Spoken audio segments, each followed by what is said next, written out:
Hello every one, എല്ലാവർക്കും toss അക്കാഡമിയിലേക്ക് സ്വാഗതം.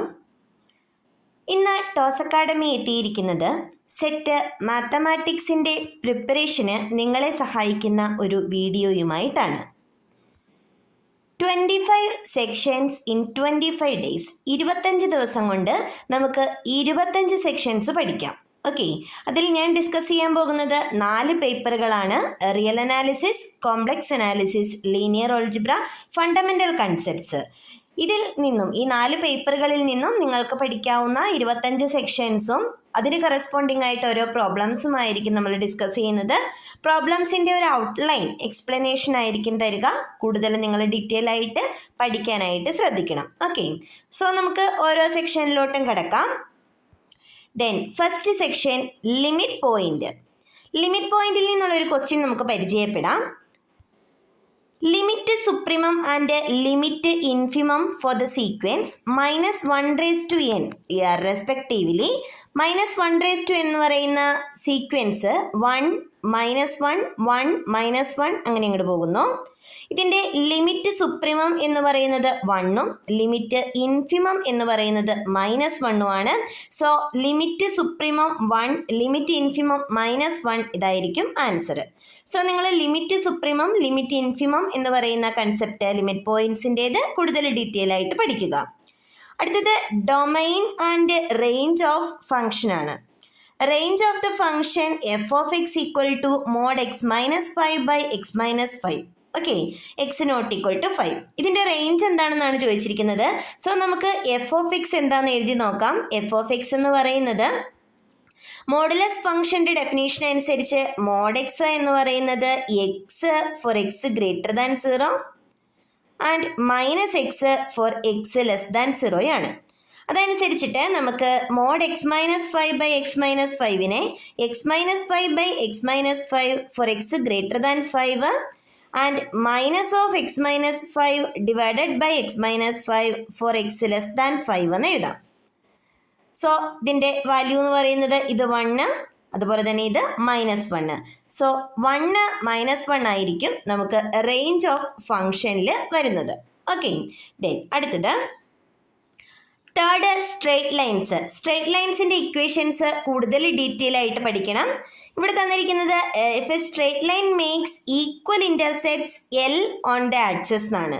നമുക്ക് intercept form of a straight line ഇങ്ങനെയാണ്. x/a + y/b = 1 ആണ്. ഇവിടെ പറഞ്ഞിട്ടുണ്ട് അത് ഈക്വൽ ഇന്റർസെപ്റ്റുകളാണെന്ന്. സോ എയും ബിയും ഈക്വൽ ആണ്. അതിന് പകരം നമുക്ക് എന്ത് സബ്സ്റ്റിറ്റ്യൂട്ട് ചെയ്യാം? ഇവർ തന്നിരിക്കുന്ന എൽ സബ്സ്റ്റിറ്റ്യൂട്ട് ചെയ്യാം. സോ x/l + y/l = 1 ആയിരിക്കും. Then it passes through the point 3, 2 എന്ന് പറഞ്ഞിട്ടുണ്ട്. സോ എക്സിന് 3ഉം വൈക്ക് 2ഉം കൊടുത്താൽ ഈ ഇക്വേഷൻ സാറ്റിസ്ഫൈഡ് ആവും. സോ 3/l + 2/l = 1 ആയിരിക്കും. ഇത് സോൾവ് ചെയ്ത് കഴിഞ്ഞാൽ നമുക്ക് എല്ലിൻ്റെ വാല്യൂ കിട്ടുന്നതായിരിക്കും. ഓക്കെ, ദെൻ അടുത്തത് സീരീസിൽ നിന്നുള്ള ക്വസ്റ്റ്യൻ ആണ്. ഈ സീരീസ് കൺവേർജ് ചെയ്യുന്നതിനുള്ള കണ്ടീഷനാണ് വേണ്ടത്. നമുക്കിവിടെ തന്നിരിക്കുന്ന an x⁻n കോഎഫിഷ്യൻ്റ് ഇങ്ങനെയാണ്. n factorial divided by n+1 ആണ് an. സോ നമ്മുടെ റേഷ്യോ ടെസ്റ്റ് അപ്ലൈ ചെയ്യുക. ലിമിറ്റ് an+1 ബൈ an-ൻ്റെ ലിമിറ്റ് ഒന്ന് ചെക്ക് ചെയ്ത് നോക്കുക നിങ്ങൾ. ലിമിറ്റ് an+1 ബൈ an-ൻ്റെ ലിമിറ്റ് ചെക്ക് ചെയ്യുമ്പോൾ നിങ്ങൾക്ക് കിട്ടുന്ന വാല്യൂ എന്ന് പറയുന്നത് ലെസ് ദാൻ 1 ആണെങ്കിൽ കൺവേർജൻ്റ് ആയിരിക്കും, ഗ്രേറ്റർ ദാൻ 1 ആണെങ്കിൽ ഡൈവേർജൻ്റ് ആയിരിക്കും. സോ നിങ്ങൾ ലെസ് ദാൻ 1 ഒന്ന് സബ്സ്റ്റിറ്റ്യൂട്ട് ചെയ്ത് നോക്കുക. ഇവിടെ ഒരു കാര്യം ചെയ്യുക, നമുക്ക് എക്സ് വെച്ചിട്ടുള്ള കണ്ടീഷൻസ് ആണ് അല്ലേ. സോ നമുക്ക് സീരീസിൻ്റെ an ആയിട്ട് നമുക്ക് n factorial n+1n into x⁻n ഇത്രയും നമുക്ക് എടുക്കാം. സോ നിങ്ങൾക്ക് ലെസ് ദാൻ 1ൻ്റെ കൺവേർജൻസിൻ്റെ ക്രൈറ്റീരിയ അപ്ലൈ ചെയ്യുമ്പോൾ ഇതിലേതെങ്കിലും ഒരു ഇക്വേഷൻ സാറ്റിസ്ഫൈഡ് ആയിരിക്കും. x = 1ലെ ടെസ്റ്റ് ഫെയിൽ ചെയ്യും. സോ x = 1 കൊടുത്തിട്ടും സെയിം ടെസ്റ്റുകൾ അപ്ലൈ ചെയ്ത് നോക്കുക. മേ ബി റാബീസ് ടെസ്റ്റ് ആയിരിക്കും അപ്ലൈ ചെയ്യേണ്ടി വരിക. സോ റാബീസ് ടെസ്റ്റ് അപ്ലൈ ചെയ്ത് കഴിയുമ്പോൾ ഇതിന് നമുക്കൊരു കൺഫേം ലിമിറ്റ് ഏതാണ് റേഞ്ച് എന്നുള്ളത് കിട്ടും. ഓക്കെ, അപ്പോൾ നമുക്ക് കൺവേർജ് ചെയ്യാനുള്ള ആദ്യം ratio test, then rabies test apply ചെയ്ത് നോക്കുക. ഈ കണ്ടീഷനിൽ ഏതായിരിക്കും കറക്റ്റായിട്ട് വരിക എന്നുള്ളത് ചെക്ക് ചെയ്യുക. ഓക്കെ, ദെൻ അടുത്തത് measure theory. Measure theory complex integration ആണ്. 5ഉം 6ഉം സെക്ഷനുകളായിട്ട് ഞാൻ പറയുന്നത് മെഷർ തിയറിയിൽ നിന്ന് നിങ്ങൾ പഠിക്കേണ്ടത് റിസൾട്ടുകളാണ്. എല്ലാ മെഷറിൻ്റെ റിസൾട്ടുകൾ നോക്കാം. ഇതിനകത്ത് ഏതാണ് ശരിയെന്ന് ചോദിച്ചേക്കുന്നത്. Every countable set has measure 0 എന്ന് പറയുന്നത് കറക്റ്റ് സ്റ്റേറ്റ്മെന്റ് ആണ്. അതുപോലെ തന്നെ there exist uncountable sets of measure 0 എന്ന് പറയുന്നതും കറക്റ്റ് ആണ്. ഓക്കെ, ഇപ്പോൾ ബോത്ത് 1 and 2 സ്റ്റേറ്റ്മെന്റ്സ് കറക്റ്റ് ആണ്. നിങ്ങൾ ഇതിനകത്തുള്ള റിസൾട്ടുകൾ മെഷർ തിയറിയിൽ നോക്കി വയ്ക്കുക. ഓക്കെ, ഇതിനടുത്തത് കോംപ്ലക്സ് ഇൻ്റഗ്രേഷൻ ആണ്. കോംപ്ലക്സ് ഇൻ്റഗ്രേഷനിൽ നമുക്ക് പലതരത്തിലുള്ള ഫോർമുലകളുണ്ട് ഇൻ്റഗ്രേഷൻ ചെയ്യാനായിട്ട്. ഇവിടെ പറഞ്ഞിരിക്കുന്നത് centred at z equal to -i എന്ന് പറയുന്ന സർക്കിൾ വെച്ചിട്ടാണ് നമ്മളോട് ഇൻ്റഗ്രേഷൻ കണ്ടുപിടിക്കാൻ പറഞ്ഞിരിക്കുന്നത്. അപ്പോൾ -i വെച്ചിട്ട് സെൻറ്റർ ചെയ്യാന്ന് പറഞ്ഞു കഴിഞ്ഞാൽ ഇതാണ് -i. റേഡിയസ് 1 ആവുമ്പോൾ ഇങ്ങനെയായിരിക്കും നമ്മുടെ സർക്കിൾ കിടക്കുന്നത്. z² + 1 ആണ് ഇവിടുത്തെ ഡിനോമിനേറ്റർ. അതായത് z ഈക്വൽ ടു iയിലും z ഈക്വൽ ടു -iയിലും ആയിരിക്കും അത് 0 ആകുന്നത്. z ഈക്വൽ ടു i എന്ന് പറയുന്നത് ഇവിടെ വരും. സോ നമുക്ക് ഇതിൻ്റെ ഇൻറ്റീരിയർ പോർഷനിലല്ല z ഈക്വൽ ടു i വരുന്നത്. സോ ഇത് നമ്മുടെ സിംഗുലർ പോയിന്റ് അല്ല. Then z equal to -i മാത്രമേ പ്രശ്നമുള്ളൂ. അപ്പം നമ്മൾ ചെയ്യേണ്ടത് എന്താണ്? ഇതിന് നമുക്ക് ഈ f of z ഇൻ്റഗ്രാൻഡ് എന്ന് പറയുന്നത് e⁻z divided by z minus i നമുക്ക് ഒരൊറ്റ ഫംഗ്ഷൻ ആയിട്ട് എടുക്കാം. i പ്രശ്നമില്ലാത്തത് കൊണ്ട് താഴെ നമുക്ക് z പ്ലസ് i ആയിട്ട് എടുക്കാം. അപ്പോൾ ഇതാണ് നമ്മുടെ ന്യൂമറേറ്റർ, ഇതാണ് നമ്മുടെ ഡിനോമിനേറ്റർ എന്ന് പറയുന്നത്. ഓക്കെ, സോ നമുക്ക് ഈ ഇൻ്റഗ്രേഷൻ കണ്ടുപിടിക്കാനായിട്ട് ഇൻ്റഗ്രേഷൻ്റെ ഫോർമുലാസ് അപ്ലൈ ചെയ്യുക. ചിലപ്പോൾ റെസിഡ്യൂ യൂസ് ചെയ്തിട്ട് നമുക്ക് കണ്ടുപിടിക്കാം. റെസിഡ്യൂ യൂസ് ചെയ്തിട്ട് കണ്ടുപിടിക്കാൻ എളുപ്പമായിരിക്കും. അല്ലെങ്കിൽ ഇൻ്റഗ്രേഷൻ്റെ ഫോർമുലകൾ യൂസ് ചെയ്ത് കഴിഞ്ഞാൽ നമുക്ക് ഡയറക്റ്റ് ഇൻ്റഗ്രേഷൻ കാൽക്കുലേറ്റ് ചെയ്യാനായിട്ട് സാധിക്കും. ഓക്കെ,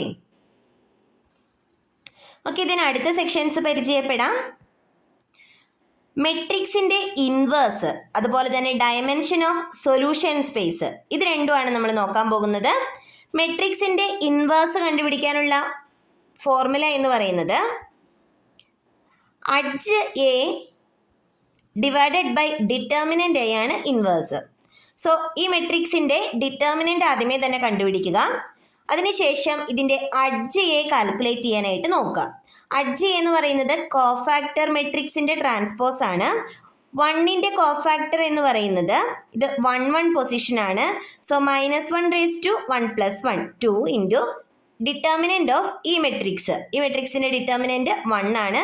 സോ കോഫാക്ടർ ഓഫ് 1 എന്ന് പറയുന്നത് 1 തന്നെ ആയിരിക്കും. അതുപോലെ തന്നെ കോഫാക്ടർ എല്ലാ എലമെൻസിൻ്റെയും കണ്ടുപിടിക്കുക. അപ്പോൾ നമുക്ക് കോഫാക്ടർ മെട്രിക്സ് കിട്ടും. അതിൻ്റെ ട്രാൻസ്പോസ് എടുത്താൽ അഡ്ജ് എ കിട്ടും. ഡിറ്റർമിനൻ്റ് എ കൊണ്ട് ഡിവൈഡ് ചെയ്താൽ ഇൻവേഴ്സ് ആകും.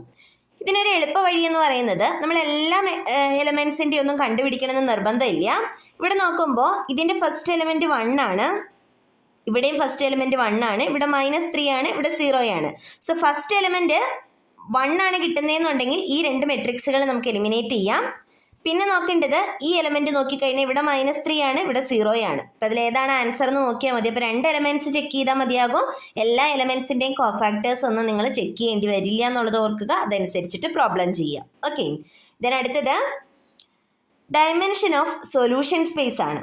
സൊല്യൂഷൻ സ്പേസിന്റെ ഡയമെൻഷൻ കണ്ടുപിടിക്കാനായിട്ടുള്ള ഫോർമുല എന്ന് പറയുന്നത് n - റാങ്ക് ഓഫ് എ ആണ്. അപ്പോൾ എ എന്ന് പറയുന്ന മെട്രിക്സ് കണ്ടുപിടിക്കുക. n - rank of A. n എന്ന് പറയുന്നത് നമ്മുടെ നമ്പർ ഓഫ് വേരിയബിൾസ് ആണ്. ഇവിടെ n എന്ന് പറയുന്നത് 3 ആണ്. സോ 3 - റാങ്ക് ഓഫ് എ കണ്ടുപിടിക്കുക. റാങ്ക് ഓഫ് എ എന്ന് പറഞ്ഞാൽ ഇത് വെച്ചിട്ട് ഫോം ചെയ്യുന്ന കോഎഫിഷ്യന്റ് മെട്രിക്സ് ആണ്. കോഎഫിഷ്യന്റ് ഇവിടെ 1 - 2 1 വരും. ദെൻ 2 - 3 1 വരും. ഇതിൻ്റെ റാങ്ക് കണ്ടുപിടിക്കുക. Then n - rank of A ചെയ്ത് കഴിഞ്ഞാൽ ഡയമെൻഷൻ ഓഫ് സൊല്യൂഷൻ സ്പേസ് ആകും. ഓക്കെ, ദെൻ അടുത്ത സെക്ഷൻസ് ടൈപ്സ് ഓഫ് മെട്രിസിസും അതുപോലെ തന്നെ വൈൻഡിങ് നമ്പറും ആണ്. ടൈപ്സ് ഓഫ് മെട്രിസിസ് എന്ന് പറഞ്ഞാൽ നമുക്ക് അറിയാവുന്ന types idempotent, orthogonal, nilpotent, അങ്ങനെയുള്ളതിൻ്റെ എല്ലാത്തിൻ്റെയും ടൈപ്സ് ഒന്ന് പഠിച്ചിരിക്കുന്നത് നല്ലതായിരിക്കും. ഇവിടെ പറഞ്ഞിരിക്കുന്നത് ഇങ്ങനെയാണ്. എ എന്ന് പറയുന്നത് ഓർത്തോഗണൽ ആണെങ്കിൽ ഓർത്തോഗണൽ മെട്രിക്സിന്റെ പ്രത്യേകത എന്ന് പറയുന്നത് A transpose equal to i ആയിരിക്കും. അതായത് എയുടെ ഇൻവേഴ്സ് എന്ന് പറയുന്നത് എ ട്രാൻസ്പോസ് തന്നെയായിരിക്കും. അപ്പോൾ A transpose and A inverse both are orthogonal. A transpose is orthogonal but A inverse is not. A inverse is orthogonal but A transpose is not എന്നാണ് പറഞ്ഞേക്കുന്നത് അല്ലേ. അപ്പോൾ എ ട്രാൻസ്പോസും എ ഇൻവേഴ്സും ഇവിടെ same ആണ്. So A transpose orthogonal ആണ്. So അതുകൊണ്ട് തന്നെ A ട്രാൻസ്പോസും A ഇൻവേഴ്സും orthogonal ആയിരിക്കും. അടുത്തത് വൈൻഡിങ് നമ്പർ ആണ്. ഒരു കർവ് ഒരു പോയിന്റിനെ എത്ര തവണ റൊട്ടേറ്റ് ചെയ്യുന്നു എന്നുള്ളതാണ് ആ പോയിന്റിന്റെ വൈൻഡിങ് നമ്പർ പറയുന്നത്. അത് കണ്ടുപിടിക്കാനുള്ള ഡയറക്റ്റ് ഫോർമുലയാണിത്. 1/2πi integral over gamma dz/z - എന്ന് പറയുന്നത് വൈൻഡിങ് നമ്പർ ആയിരിക്കും. ഈ കർവ് എ എന്ന് പറയുന്ന പോയിന്റിനെ എത്ര തവണ റൊട്ടേറ്റ് ചെയ്യുന്നുണ്ടെന്നുള്ളതാണ് ഉദ്ദേശിക്കുന്നത്. ഇത് ഏത് നമ്പർ ആയിരിക്കുന്ന ചോദിച്ചിരിക്കുന്നത്. റിയൽ നമ്പർ ആകണമെന്ന് നിർബന്ധമൊന്നുമില്ല, റാഷണൽ നമ്പർ എല്ലാം ആകണമെന്ന് നിർബന്ധമൊന്നുമില്ല, കോംപ്ലക്സ് നമ്പേഴ്സ് പറ്റില്ല. ഇതെന്തായാലും നിർബന്ധമായിട്ടും ഇൻഡിജർ ആയിരിക്കണം. ശരിക്കും പറഞ്ഞു കഴിഞ്ഞാൽ ഇത് പോസിറ്റീവ് ഇൻഡിജർ ആയിട്ട് എടുക്കേണ്ടതാണ്. നമുക്ക് എന്തായാലും അത് ഇൻഡിജർ ആയിരിക്കണം എന്ന് പറയാം. ഓക്കെ, അടുത്തത് അടുത്ത 3 sections composition of functions, series, unity, nth root of unity ആണ് നമ്മൾ ഡിസ്കസ് ചെയ്യുന്നത്. ഇവിടെ പറഞ്ഞിരിക്കുന്നത് കോമ്പോസിഷൻ ഓഫ് ഫങ്ഷൻസിൽ എഫ് ഓഫ് എക്സ് കാൽക്കുലേറ്റ് ചെയ്യാനാണ്. ഓക്കെ, അത് ചെയ്ത് നോക്കുമ്പോൾ ഇതിനകത്ത് ഏതാണ് ആൻസർ വരുന്നതെന്ന് ചെക്ക് ചെയ്യാനാണ്. ആദ്യമേ തന്നെ നിങ്ങൾ എഫ് ഓഫ് എക്സ് ഒന്ന് കാൽക്കുലേറ്റ് ചെയ്യുക. കോമ്പോസിഷൻ ഓഫ് ഫംഗ്ഷൻ അനുസരിച്ചിട്ട് എഫ് കോമ്പോസിഷൻ ജി കണ്ടുപിടിക്കുന്ന സെയിം മെത്തേഡിൽ അപ്ലൈ ചെയ്യുക. അത് കഴിഞ്ഞ് അത് കിട്ടുന്ന ആൻസർ വളരെ സിംപ്ലിഫൈഡ് ആൻസർ ആയിരിക്കും. എഗെയിൻ ഒരു എഫ് ഓഫ് ആ ആൻസറും കൂടി അപ്ലൈ ചെയ്യുക. നമുക്ക് കിട്ടുന്നത് ഇതിനകത്ത് ഏത് റിസൾട്ട് ആണെന്ന് നിങ്ങൾ ചെക്ക് ചെയ്ത് നോക്കുക. ദെൻ അടുത്തത് sigma A n converges then limit A N is equal to എന്നാണ് പറഞ്ഞിരിക്കുന്നത്. ലിമിറ്റ് എ എന്ന് പറയുന്നത് നമുക്ക് നമ്മുടെ സീരീസ് കൺവേർജൻ്റ് ആണെന്നുണ്ടെങ്കിൽ അതിൻ്റെ എ എൻ ലിമിറ്റ് എന്ന് പറയുന്നത് 0 ആയിരിക്കും. ഓക്കെ, അതൊരു റിസൾട്ട് ആണ്. Then omega denotes 1 cube of unity എന്നാണ് പറഞ്ഞിരിക്കുന്നത്. 1 ക്യൂബ് ഓഫ് യൂണിറ്റി എന്ന് പറഞ്ഞു കഴിഞ്ഞാൽ 1 ഒമേഗ സ്ക്വയർ ആണ് ക്യൂബ് റൂട്ട്സ് ഓഫ് യൂണിറ്റീസ് വരുന്നത്. അങ്ങനെയാണെന്നുണ്ടെങ്കിൽ ഇതിൻ്റെ ആൻസർ എത്രയായിരിക്കും എന്നാണ് ചോദിച്ചിരിക്കുന്നത്. ഇതിൽ നിന്ന് നമുക്ക് അറിയാവുന്ന ഒരു റിസൾട്ട് ഇതാണ്. 1 + ഒമേഗ സ്ക്വയർ = 0 ആയിരിക്കും. സോ ഇവിടുത്തെ 1 + ഒമേഗയ്ക്ക് പകരം നമുക്ക് -ഒമേഗ സ്ക്വയർ സബ്സ്റ്റിറ്റ്യൂട്ട് ചെയ്യാനായിട്ട് സാധിക്കും. സോ ഈ എഴുതിയിരിക്കുന്നത് -2 ഒമേഗ സ്ക്വയർ ⁻⁷ എന്ന് വരും. ഇത് നിങ്ങൾ അപ്ലൈ ചെയ്ത് നോക്കുക. ഏതായിരിക്കും ω⁴ എന്ന് പറയുന്നത് ഏത് വരുന്ന നോക്കുക. ഒമേഗ ക്യൂബ് എന്ന് പറയുന്നത് 1 ആയിരിക്കും. അതാണ് ക്യൂബ് റൂട്ട് ഓഫ് യൂണിറ്റിയുടെ പ്രത്യേകത. അപ്പം അതനുസരിച്ചിട്ട് അപ്ലൈ ചെയ്ത് നോക്കുക. ഓക്കെ, ദെൻ അടുത്തത് ടൈപ്സ് ഓഫ് മെട്രിസസ്, അതുപോലെ തന്നെ ഡിറ്റർമിനൻ്റ് സെക്ഷൻസ് ആണ്. നമുക്ക് സിമ്മട്രിക് ആൻഡ് സ്ക്യൂ സിമ്മട്രിക് മെട്രിക്സിൻ്റെ പ്രത്യേകതകൾ പഠിച്ചാൽ ഈ ക്വസ്റ്റ്യൻ വളരെ ഡയറക്റ്റ് ആയിട്ട് ചെയ്യാവുന്നേ ഉള്ളൂ. ഒരു മെട്രിക്സ് സ്ക്വയർ മെട്രിക്സ് എടുത്താൽ അതിൻ്റെ A - A ട്രാൻസ്പോസ് എന്ന് പറയുന്ന മെട്രിക്സ് എപ്പോഴും സ്ക്യൂ സിമ്മട്രിക് മെട്രിക്സ് ആയിരിക്കും. ഇത് പ്രോപ്പർട്ടി ഉള്ളതാണ്.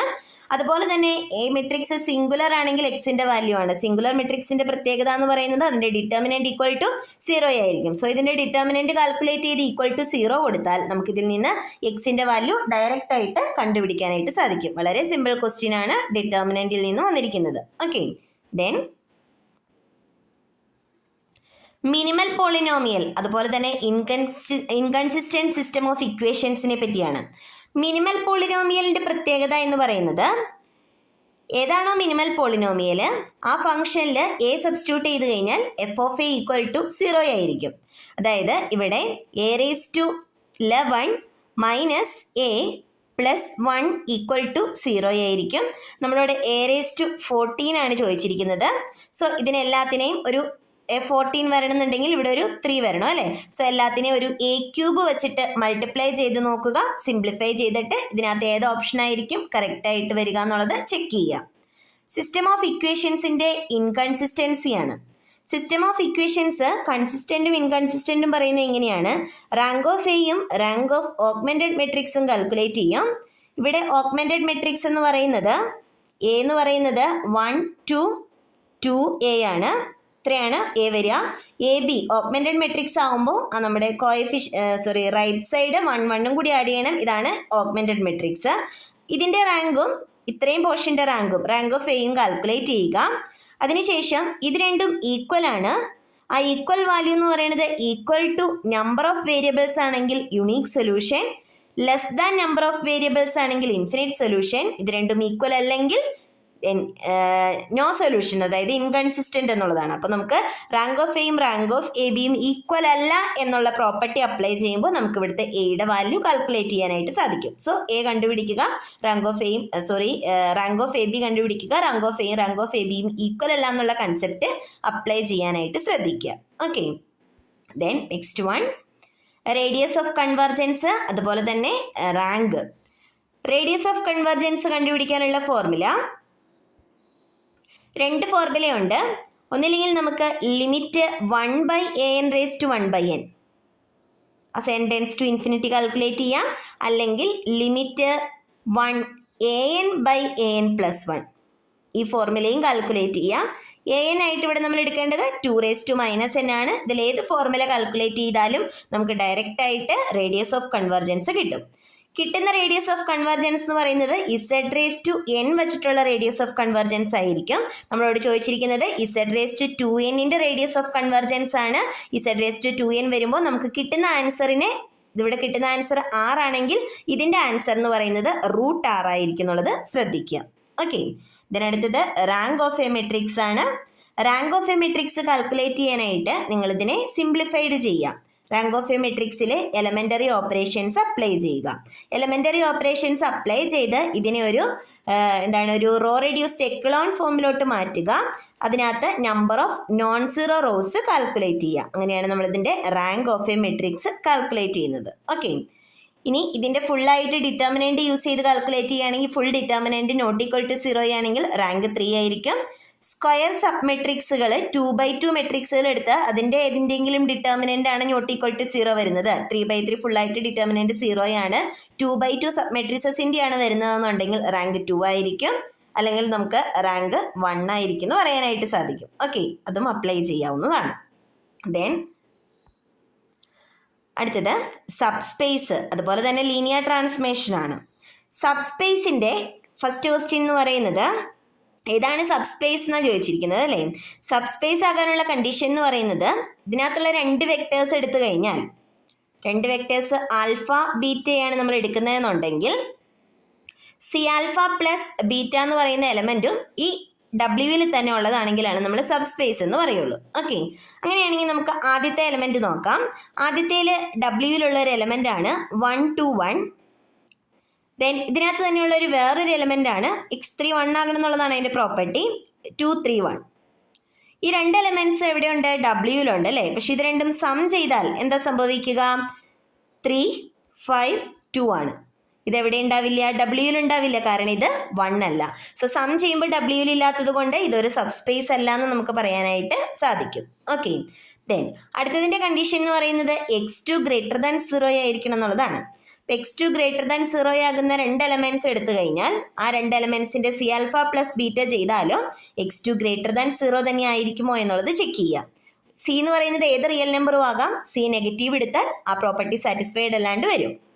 അതുപോലെ തന്നെ x3 = 0 സെയിം ചെക്ക് ചെയ്യുക. C⁴ എടുക്കുമ്പോൾ ഇത് കറക്റ്റ് ആവുന്നുണ്ടോ എന്ന് നോക്കുക. ഇത് കറക്റ്റ് ആയിട്ട് കിട്ടുന്നതാണ്, നിങ്ങൾ ചെക്ക് ചെയ്ത് നോക്കുക. ആൽഫ ബീറ്റ എന്ന് പറയുന്നത് ഇതിനകത്ത് 2 വെക്ടേഴ്സ് ആയിരിക്കണം. അപ്പം ഇതിനകത്ത് 2 വെക്ടേഴ്സ് ആയിട്ട് നമുക്ക് XY0 അതുപോലെ തന്നെ AB0 നമുക്ക് ജനറൽ ആയിട്ട് എടുത്ത് ചെക്ക് ചെയ്യാവുന്നതാണ്. ഇതിനടുത്തത് ലീനിയർ ട്രാൻസ്ഫോർമേഷൻ ഏതാണെന്ന് നമുക്കറിയില്ല. T(1 2 2 3) ആണ്. T(0 1 1 4) ആണ്. അങ്ങനെയാണെങ്കിൽ T(5 6) എത്രയാണെന്നാണ് ചോദിച്ചിരിക്കുന്നത്. T(1 2) ഇപ്പം T(xy) അറിയില്ല. T(xy)ന് നമുക്ക് ഒരു ജനറൽ ആയിട്ടുള്ള ഒരു ഫോം എടുക്കാം. AX + BY, അതുപോലെ തന്നെ CX + DY ആണെന്ന് എടുക്കാം. T(1 2) = 2 3 ആണ്. സോ എക്സിനും വൈക്കും 1 ഉം 2 ഉം കൊടുത്തിട്ട് ഒരു ഇക്വേഷൻ എഴുതുക. T(0 1 = 1 4) ആണ്. സോ രണ്ടാമത്തെ ഇക്വേഷൻ കിട്ടും. എക്സിന് 0 വൈക്ക് 1 കൊടുത്ത് ഇതിനകത്ത് കൊടുത്താൽ നമുക്ക് രണ്ടാമത്തത് കിട്ടും. ആ രണ്ടും കൂടി സോൾവ് ചെയ്ത് കഴിഞ്ഞാൽ 2 3 1 4 തന്നിട്ടുണ്ട് അല്ലേ. അപ്പം നമുക്ക് റൈറ്റ് സൈഡുകൾ ഇക്വേറ്റ് ചെയ്ത് കഴിഞ്ഞാൽ നമുക്ക് ഇക്വേഷൻസ് ആയി. അത് സോൾവ് ചെയ്താൽ എയും ബിയും സിയും ഡിയും കിട്ടും.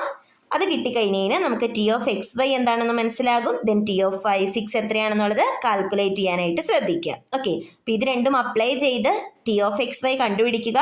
ദെൻ T(5 6) എത്രയാണെന്നുള്ളത് നോക്കുക. Okay, then rank and nullity important ആണ്. അതുപോലെ തന്നെ കണ്ടിന്യൂസ് ഫംഗ്ഷനും ഇമ്പോർട്ടൻ്റ് ആണ്. ഇവിടെ ചോദിച്ചിരിക്കുന്നത് റാങ്ക് അല്ലെങ്കിൽ നള്ളിറ്റി ഒക്കെ എത്രയാണെന്നാണ് ചോദിച്ചേക്കുന്നത് അല്ലേ. നമുക്ക് ഏതെങ്കിലും ഒരെണ്ണം കണ്ടുപിടിച്ചാൽ മതി. റാങ്ക് നള്ളിറ്റി തിയറം എന്ന് പറയുന്നത് റാങ്ക് പ്ലസ് നള്ളിറ്റി എന്ന് പറയുന്നത് ഡയമെൻഷൻ ഓഫ് V ആണ്. അതായത് 3 ആയിരിക്കും കിട്ടേണ്ടത്. അപ്പോൾ ഏതെങ്കിലും ഒരെണ്ണം കണ്ടുപിടിച്ച് കഴിഞ്ഞാൽ ബാക്കിയുള്ളത് നമുക്ക് ഓട്ടോമാറ്റിക്കലി ചെയ്ത് നോക്കാവുന്നേ ഉള്ളൂ. നള്ളിറ്റി കണ്ടുപിടിക്കാനായിട്ട് നമ്മൾ ചെയ്യുന്നത് T(xyz) = 0 കൊടുക്കുക. അതായത് x + y = 0, y plus z equal to 0, ഇസഡ് പ്ലസ് എക്സ് ഈക്വൽ ടു 0 കൊടുക്കുക. സിസ്റ്റം ഓഫ് ഇക്വേഷൻസ് സോൾവ് ചെയ്ത് കഴിയുമ്പോൾ നമുക്ക് കിട്ടുന്ന എക്സ് വൈ ഇസഡ് അല്ലേ, അല്ലെങ്കിൽ നമ്മുടെ റാങ്ക് കോഎഫിഷ്യൻ മെട്രിക്സ് എഴുതി കഴിഞ്ഞാൽ അതിനെ സിംപ്ലിഫൈഡ് ആക്കി അതിൻ്റെ റാങ്ക് കണ്ടുപിടിച്ച് കഴിഞ്ഞാൽ നമുക്ക് എത്ര കിട്ടും? നള്ളിറ്റി കിട്ടും. ദെൻ നള്ളിറ്റി കിട്ടിക്കഴിഞ്ഞ് കഴിഞ്ഞാൽ ഈ ഇത് അപ്ലൈ ചെയ്ത് കഴിഞ്ഞാൽ നമുക്ക് റാങ്കും കിട്ടും. ഓക്കെ, അതനുസരിച്ചിട്ട് റാങ്ക് നള്ളിറ്റി അപ്ലൈ ചെയ്യുക. ദെൻ അടുത്തത് ഡിസ്കണ്ടിന്യൂറ്റീസിൻ്റെ എണ്ണം, അതിനെപ്പറ്റിയാണ്. ഒരു മോണോട്ടോണിക് ഫംഗ്ഷന് കൗണ്ടബിൾ നമ്പർ ഓഫ് ഡിസ്കണ്ടിന്യൂറ്റീസേ ഉണ്ടാവൂ എന്നുള്ളതാണ് റിസൾട്ട്. സോ ഓപ്ഷൻ സി ആയിരിക്കും കറക്റ്റ് ആയിട്ടുള്ള answer. Then last 2 sections harmonic conjugate അതുപോലെ തന്നെ ക്യാരക്ടറിസ്റ്റിക് പോളിനോമിയൽ ആണ്. ഹാർമോണിക് കോഞ്ചുഗേറ്റ് എന്ന് പറയുന്നത് നമ്മുടെ പ്രോപ്പർട്ടി എന്ന് പറയുന്നത് ഇതാണ്, ലാപ്ലേസ് ഇക്വേഷൻ സാറ്റിസ്ഫൈ ചെയ്യണം. അപ്പോൾ നമുക്ക് ഇതാണ് നമ്മുടെ യു എന്നുണ്ടെങ്കിൽ വി കണ്ടുപിടിക്കാനാണ് പറഞ്ഞേക്കുന്നത്. എഫ് എന്ന് പറയുന്നത് നമ്മുടെ ഒരു അനലിറ്റിക് ഫംഗ്ഷൻ ആണെങ്കിൽ F equal to U plus I V ഫോമിൽ എഴുതിയാൽ യുവും വിയും നോക്കിയാൽ രണ്ടും ഹാർമോണിക് ഫംഗ്ഷൻസ് ആയിരിക്കും. അതായത് ലാപ്ലേസ് ഇക്വേഷൻ സാറ്റിസ്ഫൈ ചെയ്യും. ലാപ്ലേസ് ഇക്വേഷൻ എന്ന് പറയുന്നത് ഇതാണ്, U X X plus U Y Y equal to 0 എന്നുള്ളത് സാറ്റിസ്ഫൈ ചെയ്യും. അതുപോലെ തന്നെ ഇത് യു വി എന്ന് പറയുന്നത് ഹാർമോണിക് കോഞ്ചുഗേറ്റ്സ് ആയിരിക്കും. അതിൻ്റെ കണ്ടീഷൻ എന്ന് പറയുന്നത് സി ആർ ഇക്വേഷൻസ് സാറ്റിസ്ഫൈ ചെയ്യണം. U x equal to v y ആയിരിക്കും, u y equal to minus v x ആയിരിക്കും. സോ ഇതാണ് നമ്മുടെ യു. അങ്ങനെയാണെങ്കിൽ യു എക്സ് എന്ന് പറയുന്നത് നമുക്ക് തന്നിരിക്കുന്ന ഏതോ ഓപ്ഷൻ്റെ വി വൈ ആണ്. അതുപോലെ യു വൈ എന്ന് പറയുന്നത് നമുക്ക് തന്നിരിക്കുന്ന ഏതോ ഓപ്ഷനെ എക്സ് വെച്ചിട്ട് ഡിഫറൻഷിയേറ്റ് ചെയ്യുമ്പോൾ കിട്ടുന്നതിൻ്റെ നെഗറ്റീവാണ്. ഓക്കെ, അപ്പോൾ അതാണ് നമ്മുടെ കണ്ടീഷൻ. ഇത് ചെക്ക് ചെയ്ത് നോക്കുക, ഏത് ഓപ്ഷനാണ് കറക്റ്റായിട്ട് മാച്ച് ആവുന്നതെന്നുള്ളത് വെരിഫൈ ചെയ്യാം. ഓക്കെ, ദെൻ അടുത്തത് ക്യാരക്ടറിസ്റ്റിക് പോളിനോമിയൽ ആണ്. ക്യാരക്ടറിസ്റ്റിക് പോളിനോമിയൽ എന്ന് പറയുന്നത് determinant of A minus lambda I equal to 0 ഫോമിൽ വരുന്ന ഈ പോളിനോമിയലിനെയാണ് നമ്മൾ ക്യാരക്ടറിസ്റ്റിക് പോളിനോമിയൽ എന്ന് പറയുന്നത്. സോ എ എന്ന് പറയുന്ന മെട്രിക്സ് തന്നിട്ടുണ്ട്. ആദ്യമേ തന്നെ A minus lambda I calculate ചെയ്യുക. ദെൻ കിട്ടുന്ന മെട്രിക്സിൻ്റെ ഡിറ്റർമിനന്റ് കാൽക്കുലേറ്റ് ചെയ്യുക. അത് ഈക്വൽ ടു 0 കൊടുത്താൽ നിങ്ങൾക്ക് ക്യാരക്ടറിസ്റ്റിക് പോളിനോമിയൽ കിട്ടും. ഓക്കെ, അപ്പോൾ നമുക്ക് ഇതെല്ലാം നിങ്ങൾ ചെക്ക് ചെയ്യുമ്പോൾ കൂടുതൽ ഡീറ്റെയിൽ ആയിട്ട് ചെക്ക് ചെയ്യാൻ നോക്കണ്ട. ഇവിടെ ഇപ്പോൾ ഓരോ കോഎഫിഷ്യൻസ് വ്യത്യാസമുള്ളത് നോക്കുക. ദെൻ ഇവിടെ നമുക്ക് -6 ആണ്, ഇവിടെ +6 ആണ്. ദെൻ അതുപോലെ തന്നെ അപ്പോൾ അതിൻ്റെ കാര്യത്തിൽ നമുക്കൊരു കൺഫർമേഷൻ ആവും. പിന്നെ നമുക്ക് ഇത് രണ്ടും വെച്ചിട്ട് ഓപ്ഷൻസ് ചെക്ക് ചെയ്താൽ മതിയാവും. ഓക്കെ, അപ്പോൾ എപ്പോഴും ഓപ്ഷൻസും കൂടി നോക്കിയിട്ട് വേണം നമ്മൾ ആൻസേഴ്സ് ചെക്ക് ചെയ്യാനായിട്ട്. ഓക്കെ, സോ 25 സെക്ഷൻസും അതുപോലെ തന്നെ 25 പ്രോബ്ലംസും നമ്മൾ പറഞ്ഞിട്ടുണ്ട്. ഇത്രയും കാര്യങ്ങൾ നിങ്ങൾ ഡീറ്റെയിൽ ആയിട്ട് നോക്കുക. ഓരോ സെക്ഷൻസും കൂടുതൽ ഡീറ്റെയിൽ ആയിട്ട് പഠിക്കുകയും അതിന് കറസ്പോണ്ടിങ് ആയിട്ടുള്ള പ്രീവിയസ് ക്വസ്റ്റ്യൻ പേപ്പേഴ്സ് ചെയ്താൽ തന്നെ നമുക്ക് അത്യാവശ്യം 75% നമ്മുടെ സ്റ്റഡി ഓക്കെ ആയി കഴിഞ്ഞു. ഓക്കെ, നന്നായി പഠിച്ച് നല്ല മാർക്ക് സ്കോർ ചെയ്ത് സെറ്റ് അച്ചീവ് ചെയ്യാനായിട്ട് ശ്രമിക്കുക. താങ്ക്